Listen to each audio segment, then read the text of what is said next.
Welcome back to Forbidden Knowledge News. I'm your host, Chris Matthew. Tonight I want to welcome Thomas Winterton. He is the superintendent of the famous Skinwalker Ranch, where he currently oversees every responsibility of maintaining the property, its facilities and equipment, as well as providing logistical support to its ranching and science activities. He is also the president and CEO of Resonance Meditations, a company that is revolutionizing the meditation space by incorporating the resonant frequencies of essential oils into a quick and powerful meditation experience. Thomas, welcome. How are you tonight? I'm good. How are you? Good. Yeah, I've been so looking forward to tonight because we're going to discuss what I think is one of the most fascinating locations in the United States, the Skinwalker Ranch. From UFOs and aliens to dogmen, ghosts, cryptid creatures, anomalous lights, and a myriad of other amazing unexplained phenomena. And you actually get to oversee this amazing property. I know that you're restricted in some of the things that you can talk about tonight, but let's start with your background. Tell us a little bit more about that and how you got involved with the ranch. Sure. Well, I grew up here in the Uinta Basin, just 15 minutes away from the ranch. And when I was in high school, it was actually during the time when the Shermans owned the ranch at the right as Bigelow was coming in, and kind of at the peak of the publicity and the notoriety of the ranch. And so I remember as high school coming out here with the dates and trying to sneak in on the ranch and see what was going on. Other than that, I'm a businessman. My wife and I have built and operated a couple small boutique motels. Have a film production company, a general contractor, and then, as you say, we have this meditation company. And when the ranch exchanged owners back in 2016, the new owners had sent the manager out here to take a look at the ranch and start to assess what needed to be done, where it was at, what exactly, what kind of shape it was in. And this manager actually stayed at our small motel there in Roosevelt, and I had the privilege of checking him in, and the following day when he was checking out, we got striking up a conversation where he started asking me about myself, and I'd shared with him that I was a general contractor, and I'm very involved in the community. And he said, we just this ranch just exchanged hands, and do you think you could come out and help us look at the facilities and see what kind of shape they're in, do an inspection, and help us kind of assess where everything's at? And of course, having grown up here, and Bob Bigelow kept this ranch locked down very tight, and so to have the opportunity to come on to this strange place and go where other people were not allowed, I readily agreed and said I would love to come out. And so came out and started to assess the condition of the facilities in the ranch. And in the process, we found that there were some things that needed upgraded, and there was some permitting that hadn't taken place with Bigelow that needed to be finished to make sure that we were in good standing with the local government and the health department. So I helped them do that, and after I completed those tasks, then I was just asked if I would stay on and continue to run the ranch, since I am local and I'm close, and I could keep close tabs on what was going on. And so I've been here ever since, and it's been very interesting. Now, we first started hearing stories of Skinwalker Ranch in the late 90s from George Knapp, and it really became interesting when Robert Bigelow bought the property. It kind of told you that something really special is going on in the area. Wouldn't you agree? I think that's when really got heightened. The notoriety of the ranch really heightened is, when the local ranchers had it, that was one thing. But then when you have this billionaire come in from out of state and purchase the ranch. And then, when he purchased it, there was all kinds of rumors swirling around here that it was the government, it was, black ops, it was all kinds of things that were going on here on the ranch. He closed it down. And Bigelow coming in and taking the ranch really increased its presence on not only a national stage, but on a global stage as well. And in 2016, the ranch was taken over by Adamantium Holdings. What can you tell us about Adamantium Holdings, if anything? So I can't dive into a lot other than I will tell you that, people that have followed this ranch know that Robert Bigelow kept everything very close to the vest. Not much is known about the ranch during his tenure here. He, obviously, we know now from the release of some Pentagon papers that there was a lot of government money that was put into the ranch studying the phenomenon that is occurring here, which obviously there had to have been something going on for them to be willing to, put $22 million into the place. When Adamantium took over, I know that I've personally been involved in a lot of conversations with the ranch team, including the ownership. And the one thing I can say about Adamantium is that there's a different philosophy here. There's a great desire to be transparent, to be open, and I think we have a TV series coming up that's scheduled to air this spring on the History Network, and that is an effort on the part of Adamantium to start to be more forthcoming with what's going on in Skinwalker Ranch. And I know in these conversations, there's been a lot of going back and forth. What are the pros versus the cons of holding on to this versus releasing this? And the one thing I can respect them a lot for is the fact that they feel like really what's going on here should be shared. And the community needs to know what's going on. If anything, the science community needs to know what's going on.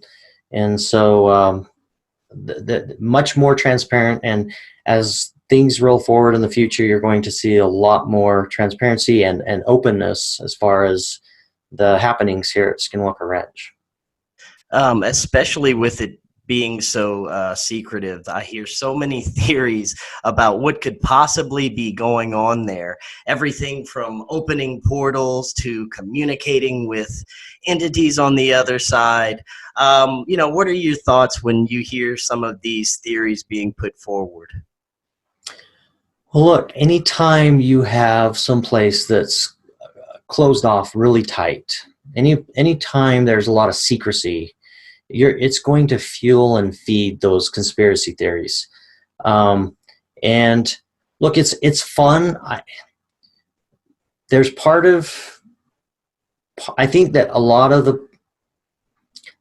of people that are fascinated by the ranch, and their fascination is fueled by the secrecy, right? Because when you don't know, then it leaves it open to what if, or this is going on.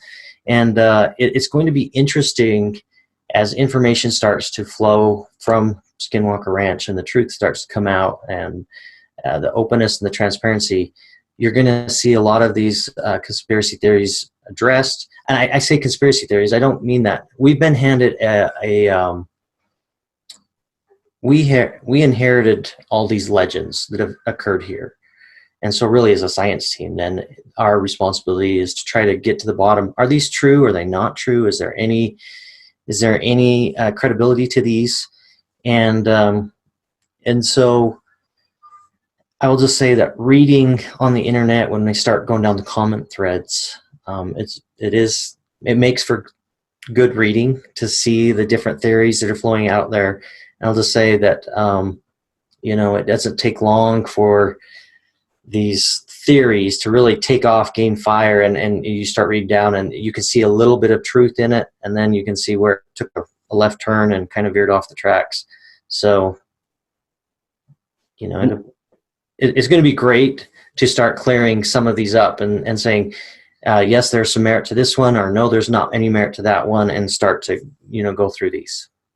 Now, before you took over the ranch, did you believe in paranormal activity or UFOs? And have you, growing up before, have you ever experienced any of this phenomenon? Okay, so yes, I do believe in UFOs. At my time of taking over here on the ranch, I believed in UFOs, but it was simply because, a drone would have been considered a UFO 10 years ago. Simply because we didn't know that we had a craft that can maneuver like that.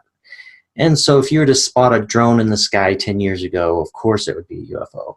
And so as far as the UFO theory, my brain's always just assigned it as, it's an experimental aircraft that we're not privy to yet. The stealth fighter, it's going to come out. We'll know about it.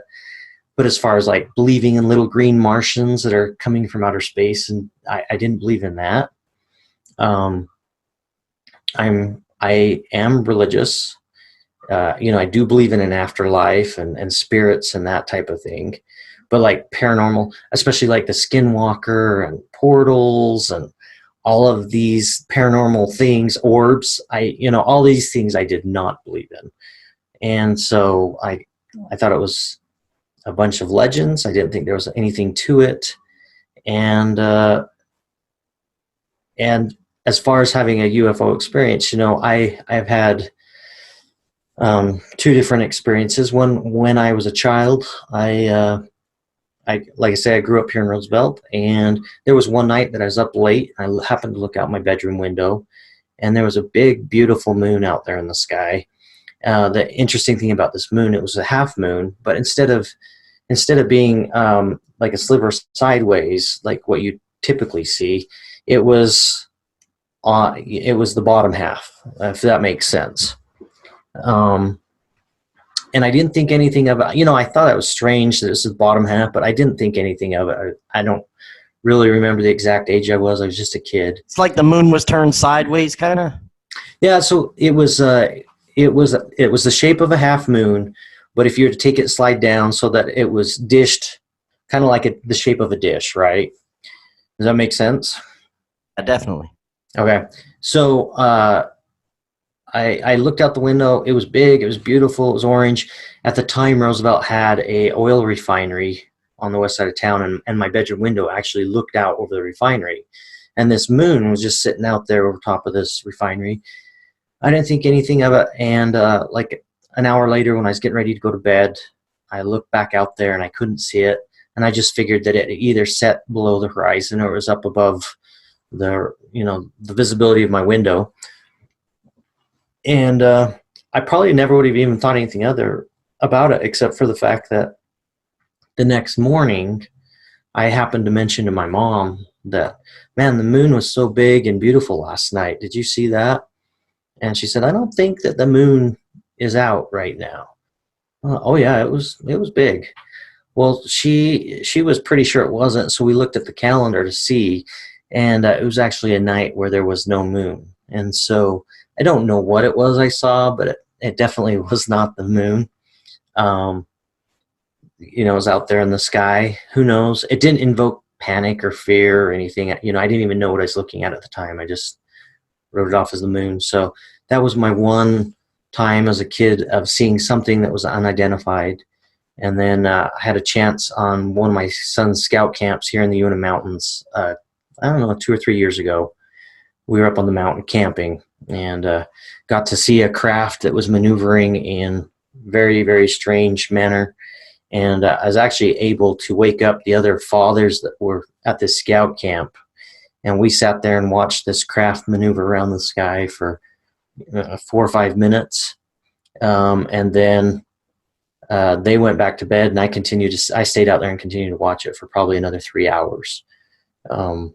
And so that happened in September, I think 2 years ago. So that's my experience with UFOs. Now, how do you feel now about these strange phenomenon that were being reported, and have you experienced any since you've been on the ranch? Yeah, so I'll just say when I came on the ranch, I called BS, And, to be perfectly honest, growing up here, I've heard the legends. I read the newspaper. There was lots of newspaper articles on the ranch. I read those type of things, but I've never read any of the books written on Skinwalker Ranch. I've never watched any of the documentaries that have been made. Even to this day, I haven't. And coming out to the ranch, everybody said, "Oh, you should read this book." And there was part of me that's like, you know what? I don't believe in that stuff. And I'm out on this ranch at all hours of the day. Sometimes I'm out here at 3:00 in the morning working with a scientist or trying to get the land irrigated or doing something with the cattle. I don't want that stuff in my head. I just figure I don't want to be spooked by it. So I came out here with a pretty clear mind and very skeptical on that stuff. And I'll just say that here it is going on 4 years later, and I have a complete opposite view of everything. And I'm just going to say that there's a lot more to this world than meets the eye, and there's obviously a lot of things that we don't understand. Now, is there any experiences that you can tell us about that you've had since you've been there? Yeah, so I have a couple of big experiences that have happened. Some of them I can't share right now. I will say that I have heard audible what I would call an audible voice. I've heard voices give me different commands. There was one night I was plowing snow, clearing the road here on the ranch, 1 a.m. in the morning, and my piece of equipment that I was plowing with is very loud. Plowing is very loud anyways because the plow's rumbling across the ground. And I happened to have my earbuds in this night, and I was listening to one of my books, my Audible books. And in the process of going across the road on the ranch, plowing, I heard a clear voice that told me to stop and turn around. And Wow. this happened to be this exact thing had happened to me 6 months earlier in the exact same spot on the ranch. And it's interesting to know too that I've been out there at that exact same spot with the dogs. I've been going out to irrigate and change the water. There'll be sometimes you go over there late at night and I need to change the head gates, close one head gate, open another head gate. And this exact same spot, there's been times we're going across and I have the ranch dogs with me or my own dogs. And we get to this spot and the dogs just stop. And this one particular time, hair goes up on the back of their hair on their back just stands up. They kind of emit that low growl, and then they turn around and start running for the house. And so, if the dog's not brave enough to stick around, neither am I. I usually follow them, get the heck out of there. But this one specific spot has been interesting for me because it's been a spot where there's sometimes the dogs won't go further, and it's the exact spot. The first time the first time I heard it, it was quiet. I couldn't tell whether I heard it with my ears or if it was something in my head. The second time, there's no doubt in my mind, it was as clear as if somebody said it through my ears, but because of the noise of the plowing and my earbuds in, listening to my book, there's no doubt this thing came from inside my head. So that's one example that I can share. And I'll just say, the one thing about the ranch is sometimes it's not the one big thing. It is the million of little things that make you feel like you're literally going crazy. Little things like, I don't know, like, I'll put my drill down on the cupboard and come in and find it on the corner of the table or find it on the other side of the cupboard. And the thing of it is that I cannot be for sure that I didn't set it there. In my mind, I'm like, I swear I put it right here. And yet it's over there. And there's like a million of those little things that happen. I've gotten so accustomed to them now, I don't even notice them, but they happen so often that it'll drive a person crazy because you're thinking, I'm sure I said it there, but I don't know for sure. So you have to write it off. And those things happen all the time. Now, there have been reports of areas of, intense energy and places that draw out, certain emotions, uncontrollable emotions in people. Have you experienced this or, know anyone that has? Um, yes, I have experienced that, and it's quite a terrifying experience. And that night with my skid steer when I was plowing snow, I it takes me about 4 passes to completely clear the road off. And so when I'd heard it, I just turned around and I made my second pass over to the end to the ranch house. I was on my way back making my third pass. When I got to that point, I just told myself, "This is all in your head. Let's quit being a wimp." And I just continued to plow. I went maybe another 50 to 100 feet, and I did have a feeling of terror start to overtake me. It's an undescribable feeling, and at that particular time, I turned around immediately and drove my skid steer back over to my truck and trailer, and I left as quickly as I could. It was a terrifying, terrifying experience. There's also been reports of injuries and some somewhat serious. Are there any that you know of or that you can talk about? Yeah, the ranch is a dangerous place, and I can't go into that very much at all, other than to say that the reason we spend so much on security and the reason that we try to keep the ranch locked down as much as we can is there's actually two reasons. And the first reason is safety. We don't know what we're dealing with, and there have been injuries. I have been injured severely. I've been hospitalized, and so yes, the ranch can be a very dangerous place. It's not some place that individuals should be coming onto, and so we try to keep it locked down for the safety of individuals. Maybe I did it as a kid. I understand the lure of trying to come and sneak onto this famous place, and the mystery and hoping that maybe you could see an orb or a spaceship or something. But it is a very dangerous place. And after working here for 4 years, I understand the need to keep this place locked down. And we just strongly encourage people not to take that risk and not to come onto the ranch. The second reason, obviously, or maybe not so obvious, is the ranch is one of the biggest science projects in the world. And we're constantly monitoring and constantly doing science here. We can't afford to have somebody come on the ranch and unknowingly, um, when we have an event take place on the ranch, the first thing we have to do is eliminate all known causes of what could cause that. Was it a plane, or was it a person that was coming on the ranch? And so we have to protect the integrity of the science that's being done here. Somebody trespasses, and this has happened before. People have trespassed, and they have corrupted the data that we collected. And when you can't rule out human cause, then it doesn't matter. The data at that point almost becomes worthless, and it can ruin an event. It can ruin a controlled experiment. And so that's the other reason that we try to keep people off is to protect the scientific integrity of our investigation.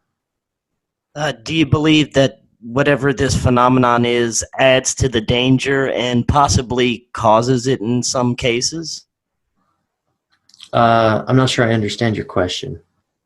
I'm just wondering if whatever the phenomenon is at the ranch has possibly been the cause of some of these injuries. Well, that's definitely what we're trying to determine, right? Like, uh, we're trying to get to the bottom of what exactly is causing this, and so that is definitely one of the things that we're trying to get the bottom of is what's causing them and how can it be avoided. Can it be fixed? Those kind of things. Another thing we hear stories of is people being followed home by entities or just different phenomenon occurring at their home after they've been to the ranch. Is this something that you've personally encountered or know anyone or heard any stories about this? Um, yeah, so obviously, when you research on the internet, there are a lot of stories of this, individuals having this type of thing. And I will just say that while I can't confirm the validity of theirs or their experiences, I will just say that personally, since I became associated with the ranch, we've had a lot of things happen at our house, and so much so that I've invested in a surveillance system. We've taken some security measures and to protect ourselves and our belongings, and I have no choice but to say that it's definitely. I didn't experience these type of things before I was associated with the ranch, and now we are. So, you know, to draw the easy conclusion would be to say, yeah, somehow this is related. But there again, everything is guessing. Anything that you could tell us about that's happened at your home? Um, yeah, I'm trying to think of what I can, and um, I'm just gonna have to. I just have to say, stay tuned at this point. Like it'll come out. Yes, I've had things happen. I don't think that I probably better venture into that right now. Okay, so speaking of things we probably can't venture into, is there any experiments that are going on or anything that they're working on that you can talk about? Um, there's a lot happening with the research. We're always trying to observe, and that really was when we took over the ranch. We went through a long period where we simply wanted to observe because we've heard all these rumors, and the only thing you can do at that point is sit back and watch and see if the ranch will expose itself, if we can observe these things happening as well. And so we've had a long observation period where we haven't tried to provoke anything, we haven't tried to um, manufacture anything. It's simply been an observational period, and we're scientists are actively working on it, and I can't talk about anything specific that they're looking at or what they're working on, but just to say that they are working on it Do pretty you good. think that they're any closer to understanding anything that's going on at the ranch? It's a good question. Every data point helps create a clearer picture, and so the more data that we can collect, hopefully the more dots we can connect, and we're we're able to connect a dot here and a dot there, and hopefully in the future we'll be able to stand back and see a picture that's being created. But I'll just say that sometimes you answer one question and it creates 10 more. So, and that tends to be what we see here, is that sometimes we will be able to answer one question, which then creates 10 more in its place. Um, are you at all worried about any possible repercussions that may happen with interacting with this phenomenon or being around it on a daily basis? Look, after being seriously injured myself and not fully understanding what took place, it's always in the back of your mind. And I do have a lot of people tell me, why do you keep going out there when you've had these things happen to you? And I do have to say that there is sometimes where I ask myself that. I'm like, am I glutton for punishment? Why do I keep going back? And I will just say, when I came on the ranch, I had a very I don't want to say arrogant, but just cavalier attitude about the ranch. I saw it as a piece of ground. Yeah, it was famous, but I didn't believe all of the Skinwalker and all of that stuff. And I looked at it as just another piece of ground. And I'll just say that the way that I approach the ranch now is I have a high level of respect. I tread lightly, and I just try to be careful. But it's always there in the back of your mind. It's one of those things, when you come on that there are risks associated with it. And there's part of me now that it's become personal because of what's happened to me, because of what's happened to others. It's become personal. I want to know what's going on. And so that's my motivation for continuing, is that more than ever, I want answers for what's really taking place here. Now, are there any positive aspects or experiences that have occurred? Any, I guess, energetic experiences that brought out positive emotions or anything around like that? So I have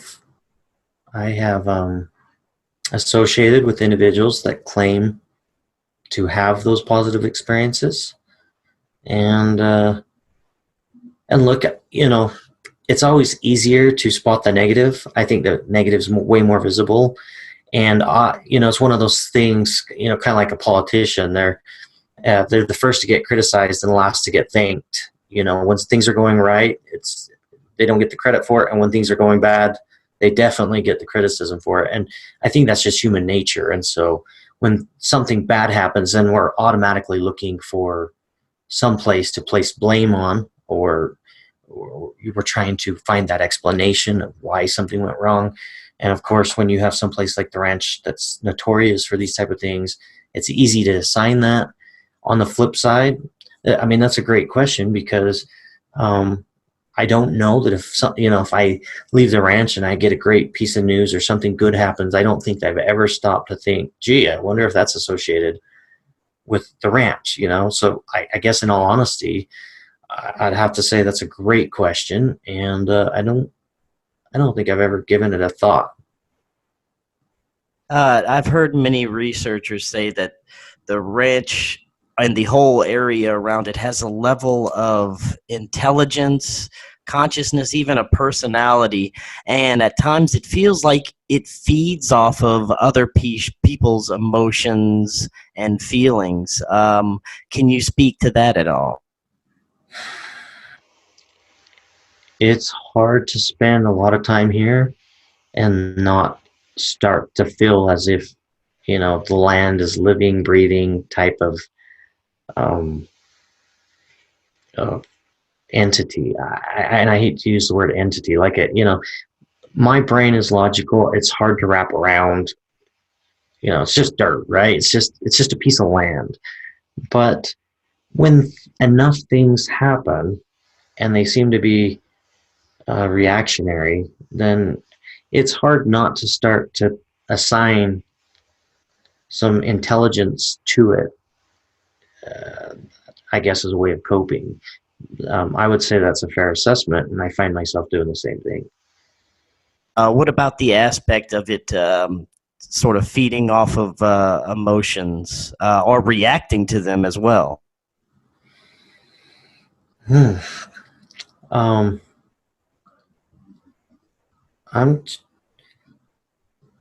that's a great question, and I'm very impressed with your line of questioning. I'm actually just going to say that this is one that I think that I'm going to pass on, and I'm not going to comment, just because it has implications with other things.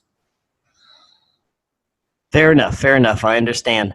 Now, I'm going to name off some of the entities that have supposedly been witnessed around the area. And if you can say anything about it, or if you've experienced it, or personally have heard any personal stories from anyone, just comment as I name these entities. Okay. Well, first I have the spotlight, which is a single spotlight similar to a motorcycle that travels about 10 to 40 miles per hour and typically hovers around 8 feet from the ground. Have you or anyone experienced this? I'm sorry, the connection froze just as you asked the question. Okay, the entity is called the Spotlight. It's a single spotlight similar to that on a motorcycle that travels about 10 to 40 miles per hour and typically hovers around 8 feet from the ground. Sometimes can be seen with a red taillight behind it. I have heard of that. It's not something I've witnessed personally. What about flash drones or balls of plasma light? So lots and lots of tales about these. And I'm not going to comment on that. But yes, I have heard a lot of those stories. There seems to be a lot of people that have witnessed that. You read a lot of those, on the internet and that, and to say when you start to get an overwhelming amount of people that have witnessed the same thing, then you start to wonder if where there's smoke, there's fire. But I won't comment as to whether I've witnessed that or whether I know for sure that that's happened.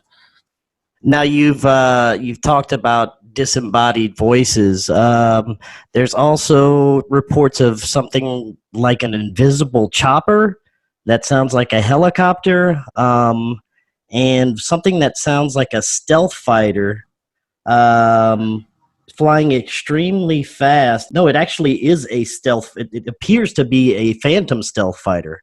Any of those? Lots and lots of stories of cloaked aircraft that is coming in the ranch cloaked. There's stories of portals opening and craft flying out of them. There's stories from the Bigelow era of the mesa opening up, and I think George Knapp talks about the mesa opening up and a craft flying into it. There's been rumors of underground bases here. So definitely a ton of stories and intrigue about cloaked aircraft. And as far as like things that we're witnessing or things we have witnessed, that's something that I'm just going to say I'm not going to comment on at this time. And with the reminder that our goal here is eventually that all the truth will come out, and that's why I'm excited about this series. Is I'm excited to finally start letting the public in and to start to show what we have and have not seen. Another common entity is sort of canine entities of all sorts, from dogmen to large wolves and coyotes and phantom ghosts. Have you heard reports or seen anything like that? Yes, definitely. Lots of stories and tales around that. Some individuals that I think are fairly credible that have even professed to see those things. I will just say that on that, I'll comment and say that I have definitely seen some strange things when it comes to that area, things that I can't explain. Now, have you ever seen any, I guess you could say, Native Americans that seem otherworldly or that may be what considered a skinwalker? So no, the quick answer to your question is no, I have not witnessed that. But again, I know, when you're associated with the ranch like I am, it seems like a lot of people will come up, whether it's out of the community or when people find out I'm associated with this place, they want to tell me their skinwalker story. They want to tell me something that they witnessed or something that they saw, whether they've been associated with the ranch in the past or whether they're just a community member. And so I'll just say that, I've had a lot of stories from members in the community and people outside the ranch that have shared personal experiences with me relating to that very thing that they had witnessed. There's also lots of reports of UFO activity and even seeing gray aliens that appear to be observing them or observing activities on the ranch. Can you speak at all to that? That's one subject I'm just going to say no comment. Right, fair enough. Any of the other entities, they range from spirits like the little girl. They have water babies, which are can mimic the sound of a human child crying, usually associated with running water. Something called a Cthulhu slug, which is a slimy slug-like creature that is responsible supposedly for killing swimmers in the area, and sentient mist, and of course portals. Can you speak to any of those things that I just named? Yeah, I think that's what makes Skinwalker Ranch so special, is because all of these items that you've listed off, there are at least one, if not many, many witnesses that claim to have seen some of these items on the ranch. It's not just one thing. There's many different types of things that have been observed here. And I'll just say that entire list that you read off, you could go find individuals that claim to have witnessed those things here. Now, I have a couple of questions from one of my friends, Laura Wells, from Laura Wells News and Astronomy. She'd like to know if you or anyone has experienced any areas with magnetic anomalies or electronics being affected. No comment. And the reason I say no comment is that there's some of these areas. Some of these things are things that we want to address, especially when we start releasing information. And I just don't want to get in trouble by saying something. I guess in these areas I'm saying no comment. I just want to keep myself safe. I'm not quite sure where I dare venture and where I don't. So the no comment is simply me just not. I don't know how to articulate well enough to keep myself safe with my non-disclosure and the things I've been allowed to say versus the things I'm not allowed to say. And sometimes you get in those gray areas where I'm thinking, and so I just want to err on the side of caution. So, but I will just say, stay tuned. On these things I'm saying no comment to, just stay tuned. Another question from Laura Wells is sightings of Bigfoot, which it seems to me be a very interesting thing to be occurring there. But have you heard accounts of this, or can you speak at all to this? Yes, so I have heard accounts of this, and surprisingly, they've come from individuals that I never would have suspected. And when I say that, I mean people that I would have guessed to never believe in that type of thing. Because of their culture and their customs and those kind of things. And so, yes, have heard those things. I haven't witnessed it myself, but again, heard it from multiple sources. So who knows? There's one last question from Laura Wells. There's rumors that there have been areas on the property that appear to have chained up doors and large restraints for what appears to be large animals. Have you seen anything like this, or can you speak to anything about it? Yeah, so the ranch house that's here, the one that the Shermans lived in, the Myers lived in it before the Shermans.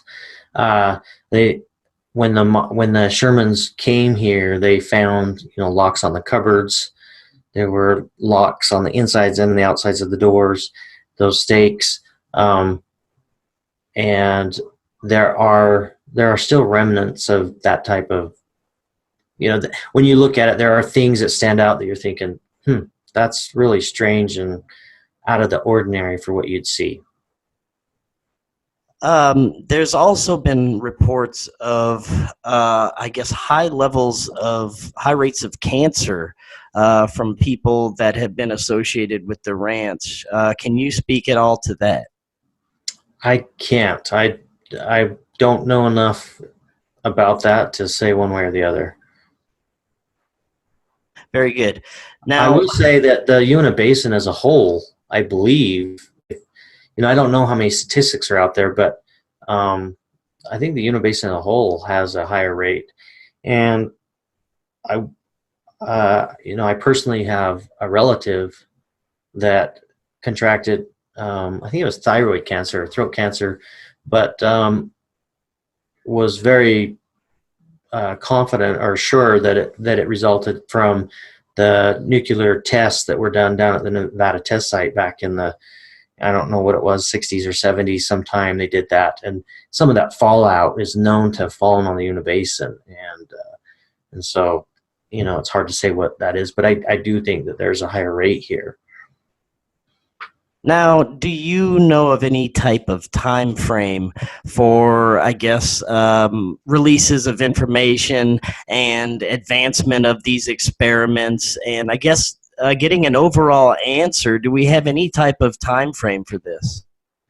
Yeah, so the show that we're going to be airing on history, this is very unique, and I want to be very clear about this. This is something that we agreed to do as a vehicle to release information.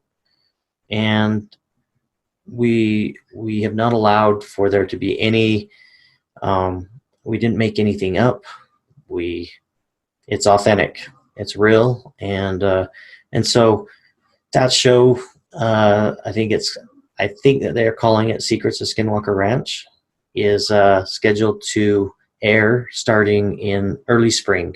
So March, April timeframe. So soon.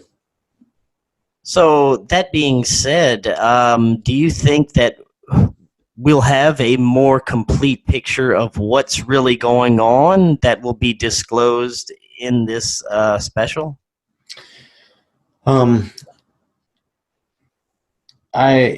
You're going to be allowed to come in and see what it is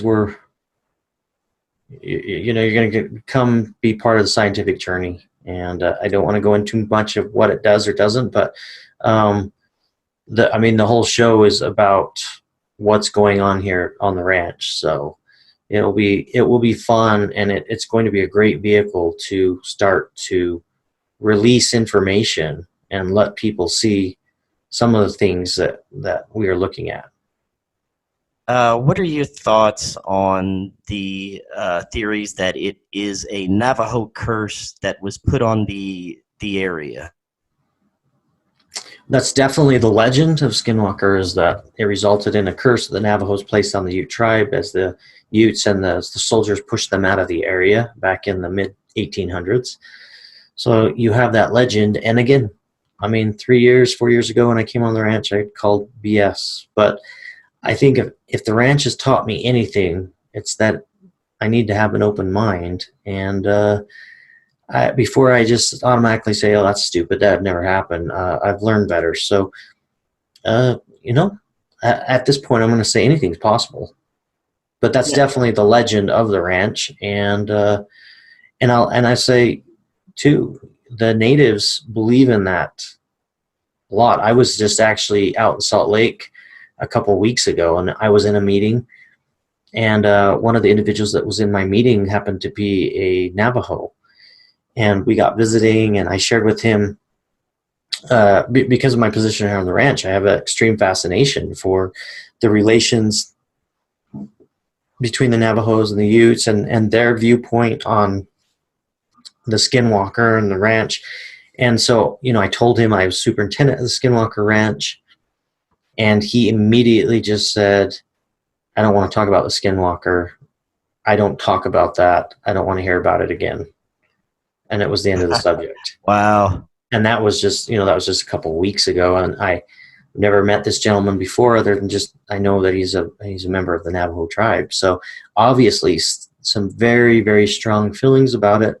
And I always want to be culturally sensitive, to these I don't want to say, well, that's stupid. Why do you believe that? It could be just as real as any of the science that we're studying. These the spiritual aspect, the cultural aspect, there is absolutely,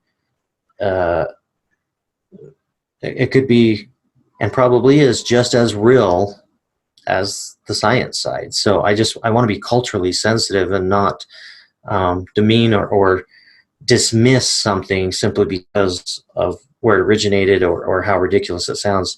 And I'm not saying that that sounds ridiculous. I just want to say that I've learned to have an open mind, and I appreciate these cultures, and it definitely means something to them. And so I think it needs to be taken seriously. And I think that it's something that we need to always keep in our mind as we're doing our investigations, to make sure that we do so in a way that's sensitive to these cultures and these relations that are there. Now, I'll tell you some of the, I guess, theories that I have about what could possibly be going on there, and just speak to whatever you can about it. From everyone's accounts and all the research I've done myself, it seems that there is some sort of intelligence to it, some sort of consciousness. It's possibly interdimensional, but it seems archonic, and in the way that it does seem to feed off of emotions. And one of the theories that I have is that whatever it is, it can manifest to appear as whatever's in your psyche. If it wants you to see an alien, then you see an alien. If it wants you to see a Bigfoot, you see a Bigfoot. I mean, that's just my personal theory on what possibly could be going on there. What are your thoughts on that? Well, I think it's a good theory, just for the fact that, when you're addressing a place like Skinwalker Ranch, and you have such a wide range of reported anomalies, like you say, everything from Bigfoot to Skinwalker to UFOs to portals, you have to say, Cal, what could possibly be creating such a wide range of anomalies? Because look, at the end of the day, you have this paranormal word, paranormal, something we don't understand. But really, I look at it, the scientists look at it, it's just science that we haven't yet. We just don't understand the scientific principles behind it. The cell phone would have been considered paranormal 100 years ago because we didn't understand the principles by which it worked. And so these wide range of anomalies, at some point, they have to come back to some type of scientific principle. Now, maybe it's a law of physics that we haven't discovered yet, or something that we don't understand, but they all have to come back. And so it comes back to your theory. Is there something that can tie it together that can account for such a wide range of activity? And so I guess say, you have to be open-minded to that type of theory. Yes. Definitely. And for the last few minutes that we have, tell us a little bit about resonance meditation and how you got started with that. Yeah, so this is a fascinating area in the fact that my wife and I have been on these. We didn't know that they were related, these parallel journeys. And 4 years ago, my wife had an amazing, really personal experience. My whole marriage to her, we've been married for 17 years. The first 12 years, my wife is an amazing pianist. She can play anything you put in front of her. But as far as she had a hard time memorizing music, and she can't play by ear. So if she hears a song on the radio, she can't sit down and just play it on the piano. But you put sheet music in front of her, and she can play anything through the first time. And the first 12 years, I'd begged her, hey, let's do some songwriting. It'd be fun. We tried, and I finally gave up because, frankly, she sucked at writing music, right? Just like, yeah, you're right. That's not your talent. In April of 2015, she traveled to Italy with some friends, and she had a miraculous experience. And long story short, because we're just got a few minutes, she learned that she had this gift. She was taught that she had this gift of being able to hear frequency. And so just like, birds can see UV, they can, the flower, the pollen is lit up. We don't see that way. Our spectrum is very narrow as far as what we can see and even what we can hear. she seems to have the ability, well, not seems, she does have the ability to hear the resonant frequency in just about anything. And so she can tap in and hear you have a resonant frequency, and I have a resonant frequency, and she can hear these frequencies, and then she can sit down at the piano, and she'll sit down at a grand piano, and she will start to play a culmination of notes. And as she starts to play these notes, the dissonance between these notes recreates that frequency inside the soundboard. And so resonance meditations is simply, there's so many different applications that we're doing a lot of research with this right now. We've seen some remarkable things. Albert Einstein said the future of medicine was going to be frequency, as did Tesla.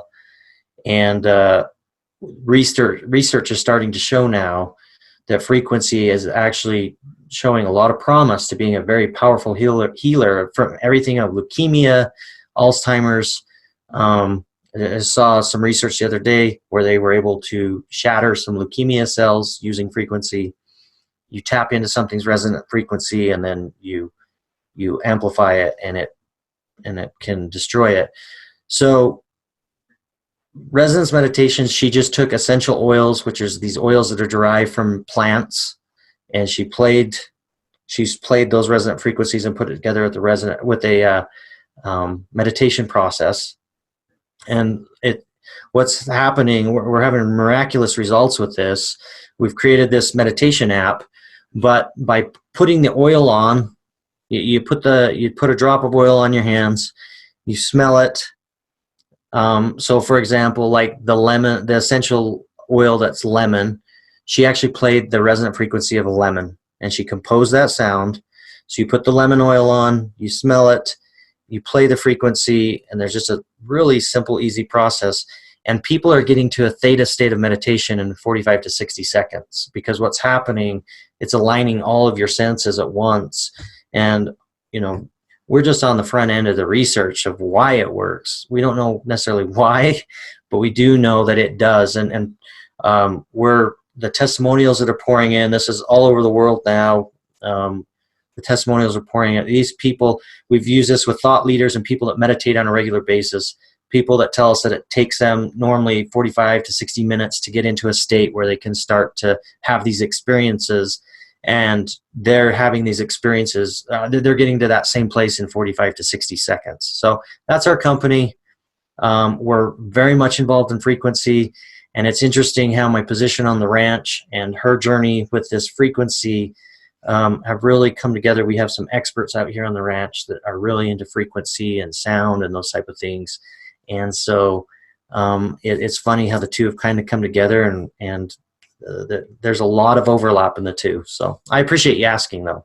Well, yeah, that's fascinating. And do you have a website where people can go and check this out? We do. We're on the front end of it. So we do have a website. It's resonancemeditations.com. We have a Facebook page. And actually, if people want to go to our Facebook page, the Resonance Meditations Facebook page, my wife did do a video where she shares her experience of how she learned to hear this frequency, and they can go on and hear her tell her story and learn more about it. And the app is on Google Play and on the Apple App Store. Very good. Thomas, thank you so much for taking the time to be here tonight and talking about what you can, and I look so forward to seeing this show on the History Channel. Well, I appreciate you having me on.